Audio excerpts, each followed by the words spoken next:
নমস্কার, আমি বিশ্ব মজুমদার। সোজা সাপটায় আপনাদের প্রত্যেককে স্বাগত।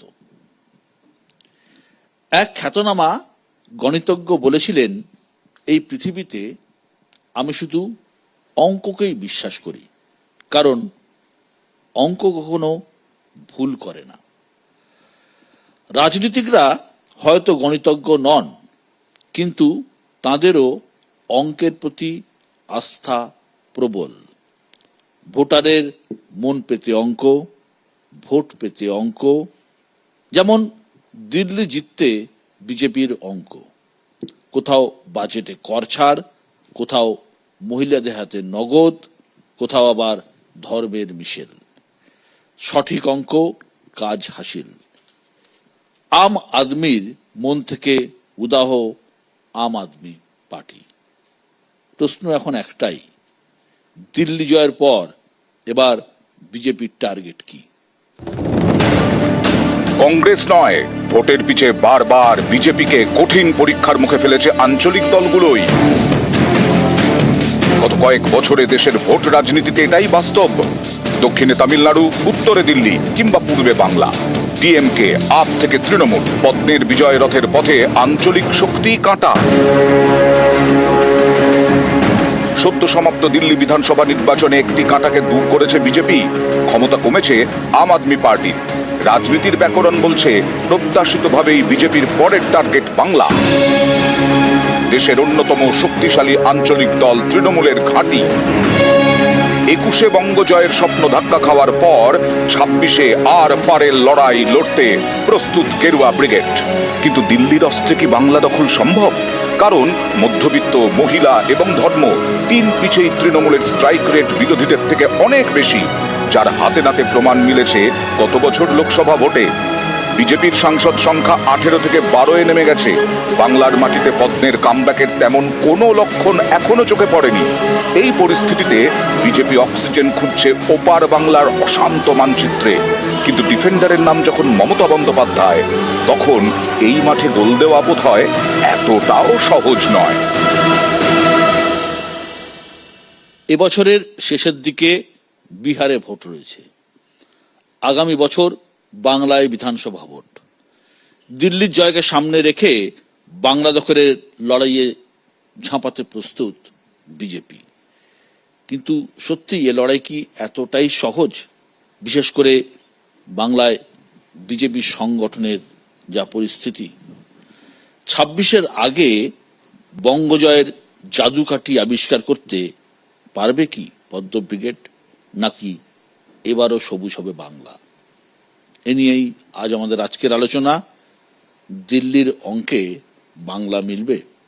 আর এ নিয়ে বলার জন্য যারা আছেন, একদম ডান দিকে রয়েছেন শিবাজি প্রতিম বসু, রাজনৈতিক বিশ্লেষক।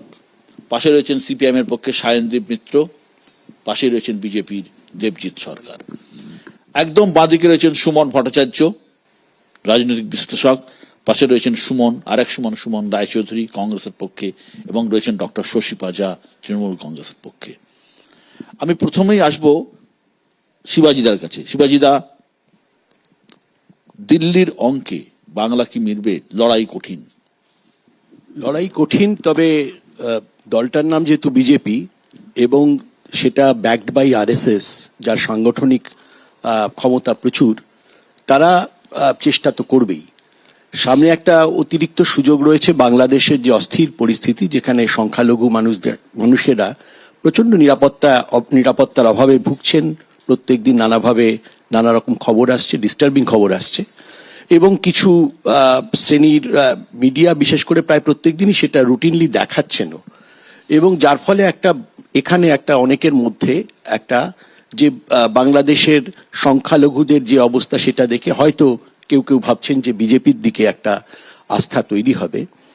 কিন্তু একটা কথা আমি বলি, দিল্লিতে যেটা সম্ভব হয়েছে, দিল্লিতে প্রথম কথা আমি মনে করি, আমি একটা লেখাতেও সম্প্রতি লিখেছি, যে দিল্লিটা বরাবরই হাব অফ আরএসএস, এবং আরএসএস এবং পাঞ্জাবি যারা বাস্তু এসছিলেন, সেখান থেকেই তাদের একটা বিরাট সেখান থেকে প্রসার আছে। দিল্লি ছোট জায়গা, পুরনো সংগঠন আছে।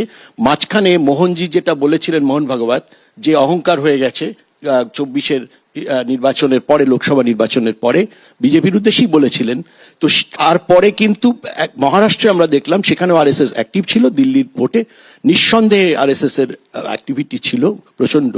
এতৎ সত্ত্বেও এখানে খুব কিন্তু সূক্ষ্ম অঙ্কের ছোট জায়গা হলো কাজ করেছে, সেটা হচ্ছে বুথ স্তরের যে কাজ, সেটা সত্ত্বেও এবং সুমনদের দল 2% ভোট বেশি পেয়েছে এবং 13টি সিট, অন্তত 13 থেকে 14টা সিট কিন্তু হেরে গেছে। তার ডিফারেন্স হচ্ছে কংগ্রেসের থেকে তাদের ব্যবধান কম, কংগ্রেস যা ভোট পেয়েছে।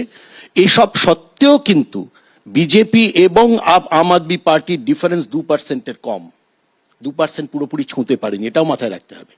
এত কিছু অঙ্ক যেখানে বলা হচ্ছে প্রায় বহু ভোটার, 1 বছরের মধ্যে 4 লক্ষ মতো ভোটার তারা নতুন ভোটার হয়েছেন এবং কিছু ভোটারের নামও বাদ গেছে। এই সমস্ত অঙ্ক যদি এখানে হয় ওয়েস্ট বেঙ্গলের ক্ষেত্রে, করা যাবে কিনা এক।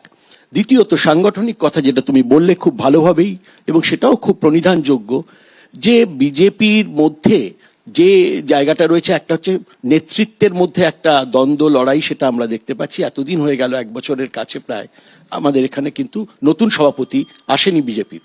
দ্বিতীয়ত সাংগঠনিক যে জায়গা, তার যে প্রভাব সেটা পড়েছে উত্তরবঙ্গে। আমরা দেখতে পেলাম যে চা বাগান অঞ্চলে, যেখানে সাংঘাতিকভাবে লোকসভা ভোটেও আমরা দেখেছি বিজেপির প্রসার রয়েছে, সেখানেও কিন্তু বিজেপির খুব একটা ভালো করতে পারেনি। সব মিলিয়ে যেটা মনে হয়, পশ্চিমবঙ্গে যদিও একটা তারা খুবই চেষ্টা করবেন প্রচারের মধ্য দিয়ে বা সাংগঠনিকভাবেও চেষ্টা করতে পারেন, কিন্তু পশ্চিমবঙ্গে এটা ম্যাটার করবে না যদি না কোট আনকোট বড় সড়ো কিছু ঘটে। বড় সড়ো না ঘটলে, বড় সড়ো বলতে আমি সেটা বলতে চাইছি না, যেটা সেরকম খারাপ কিছু যদি সাম্প্রদায়িকভাবে না ঘটে, এখানে কিন্তু এক্ষুনি সম্পূর্ণ পরিবর্তন হয়ে যাবে, তার আশা এক্ষুনি আমি দেখছিলাম। অনেক ধন্যবাদ শিবাজিদা। যে প্রশ্নটা খুব বারবার উঠে আসছে, যেটা শিবাজিদা বললেন, যে 48% প্রায় ভোট পেয়েছে বিজেপি, 44% ভোট পেয়েছে আপ। কংগ্রেস তাদের ভোটের পার্সেন্টেজ বেশ কিছুটা বাড়িয়েছে এবং অনেকগুলো সিট, 13 থেকে 14টা সিটে কংগ্রেস কিন্তু ফ্যাক্টর হয়ে গেছে এবং সেক্ষেত্রে আপ হেরে গেছে সেই সিটগুলো কংগ্রেসের ভোট কাটাকাটিতে। সুমন রায়চৌধুরী কংগ্রেসের পক্ষে।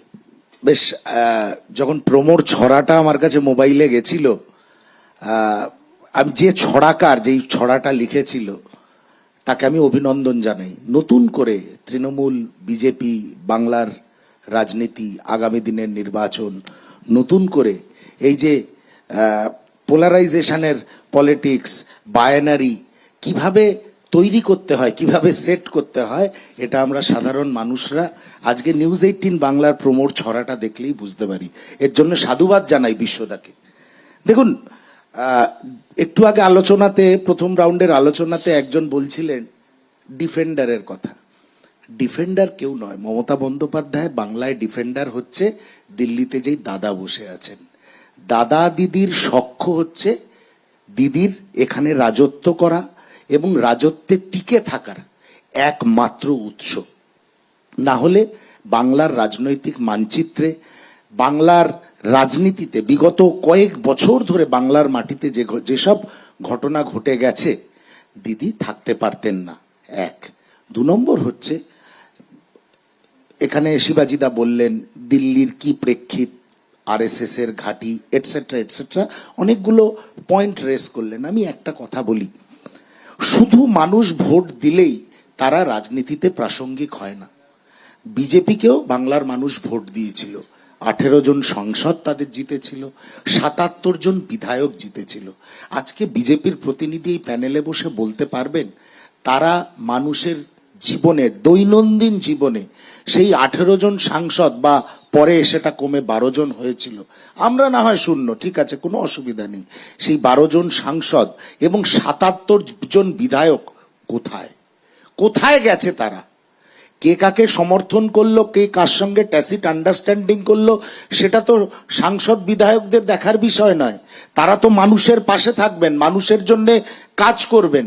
কিন্তু বাংলায় বিজেপির বিধায়ক, বিজেপির সাংসদ, তাদের খুঁজে পাওয়া যায় না। সাধারণ মানুষ তাদের দৈনন্দিন জীবনে খুঁজে পাওয়া যায় না।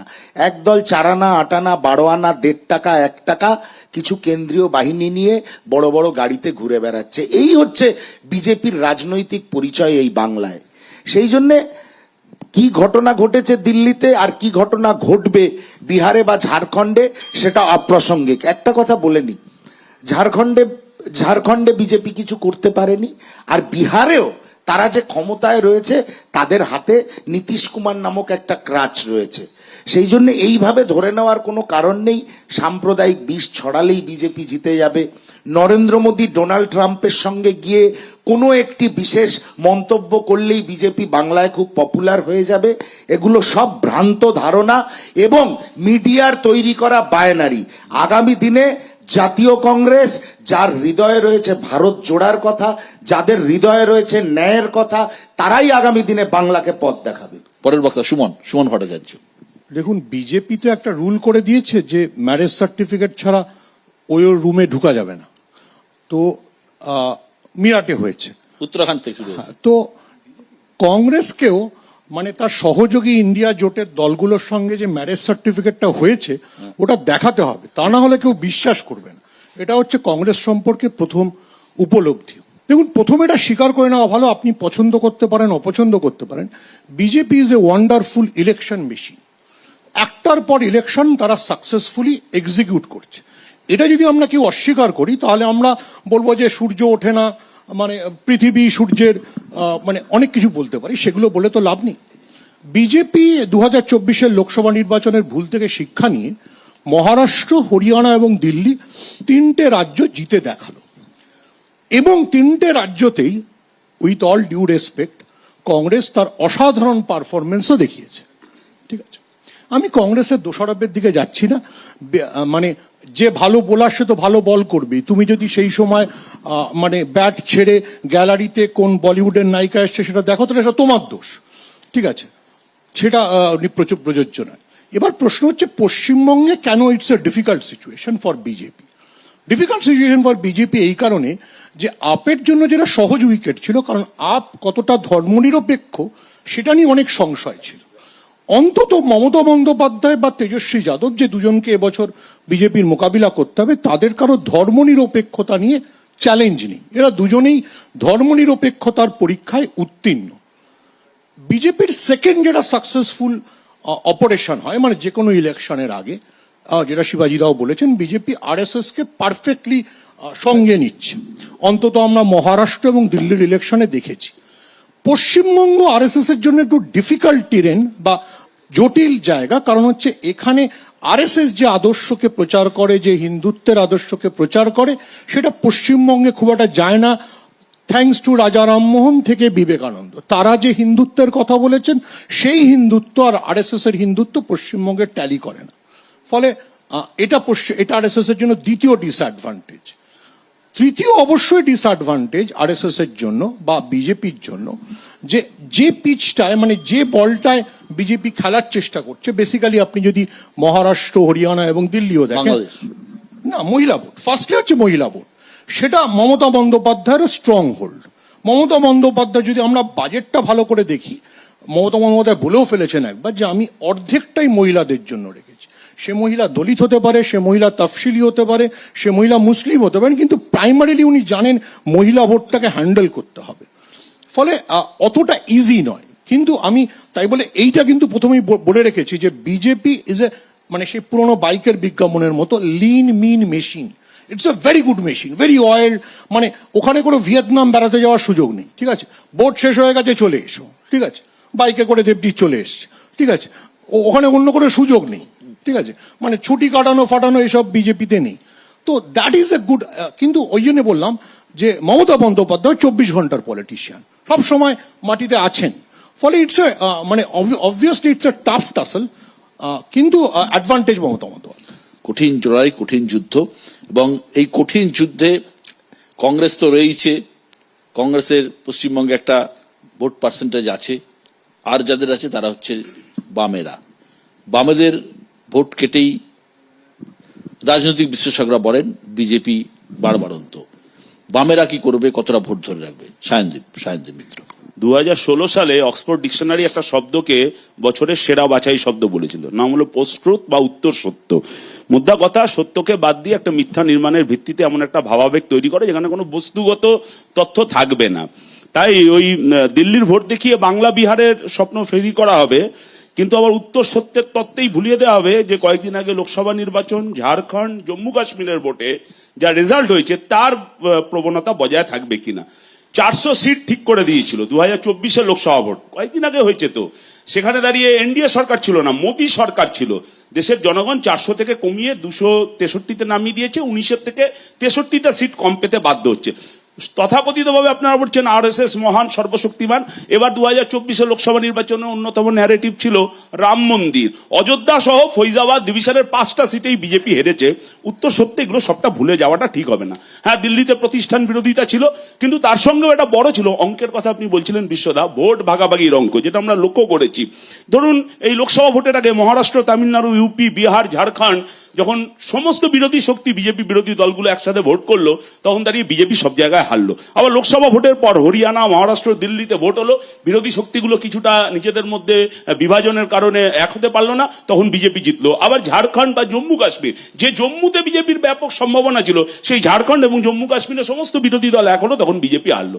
আপের কথা এখানে এসছে, এটা ঠিকই যে নরম সাম্প্রদায়িকতা, চারধাম, দিল্লির সমস্ত প্রবীণ মানুষকে নিয়ে যাবে।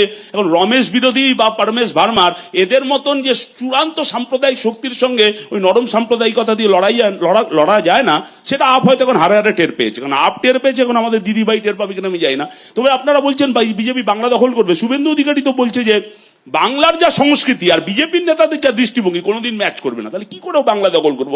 ওদের নেতারাই এখানে দাঁড়িয়ে বলছে। আর ন্যাড়া বেলতলায় একবারই যায়, আমাদের রাজ্যের নেত্রী এবং রাজ্যের শাসক দলের এটা মনে রাখা উচিত। হ্যাঁ, বিজেপির সঙ্গে সাম্প্রদায়িকতার একটা বোঝাপড়া করে দুটো দলের মধ্যে রাজনৈতিক বায়ানারি বজায় রাখবেন, অন্য কাউকে চান্স দেবেন না, এটা বারবার হয় না। বা বিজেপিকে বাড়তে সাহায্য করে আরএসএস মোহনবাগ বা দিনের পর দিন পড়ে রয়েছে পশ্চিমবাংলায়, তাকে রাজ্যের সরকার সাহায্য করছে। এখন বিজেপির এই বাড়ার সাহায্যের সুযোগ নিয়ে সংখ্যালঘু মানুষের মধ্যে নিরাপত্তাহীনতা তৈরি করবেন, আর সংখ্যালঘু মানুষকে তারপর রাজনৈতিক স্বার্থে বারবার ব্যবহার করবেন। বারবার হয় না, কারণ সংখ্যালঘু মানুষ দেখছে বকটুইতে 14 জন মানুষকে কেরোসিন তেলে চান করিয়ে জ্যান্ত জ্বালিয়ে দেওয়া হয়েছিল, তারা সবাই সংখ্যালঘু মানুষ ছিলেন। বা এই পঞ্চায়েত নির্বাচনে তৃণমূলের বিরুদ্ধে লড়াই করতে গিয়ে যারা খুন হয়েছে, একটু নামগুলো বলি: রাজিবুল হক, শুকুর আলী, রিন্টু শেখ, মনসুর আলম, এরা সবাই সংখ্যালঘু মানুষ। হ্যাঁ, পুলক সরকার, লক্ষ্মী টুডু, সঞ্জীব মন্ডলও ছিলেন। আবার আপনি বলছেন যে মহিলারা, আরজিকর, সেখানে স্লোগান উঠেছে শাসক ধর্ষক এক। 14ই আগস্ট লক্ষ লক্ষ মহিলারা তারা রাস্তায় নেমেছে। মহিলারা ভুলে যাবেন না, তৃণমূলের প্রথম 200 দিনে আমাদের রাজ্যে 23 জন মহিলা ধর্ষণ হয়েছিল, 513 জন মলেস্ট হয়েছিল, 722 জন আহত হয়েছিল। এরপর সংখ্যাটা আরো বেড়েছে এবং সর্বশেষ নজির হলো এই লক্ষ্যে আমাদের আরজিকরের ঘটনা। সুতরাং এই সবটা দিয়ে সবটা নিয়ন্ত্রণ করা যাবে না, সব পাপ ধুয়ে যাওয়া যাবে না, এটা মাথায় রাখতে হবে। আর আমার কথা হলো যে টিএমসি এটা চেষ্টা করছে যে দুর্বৃত্তদের ঘাঁটি তৈরি করার, কিন্তু বাংলার যারা খাঁটি মানুষ তারা জানে যে টিএমসি এই 2026-এ তাদের আর কোনো সুযোগ থাকবে না। আর ঘাস না থাকলে গরু আসবে না, এটা সাধারণ বোঝাপড়া।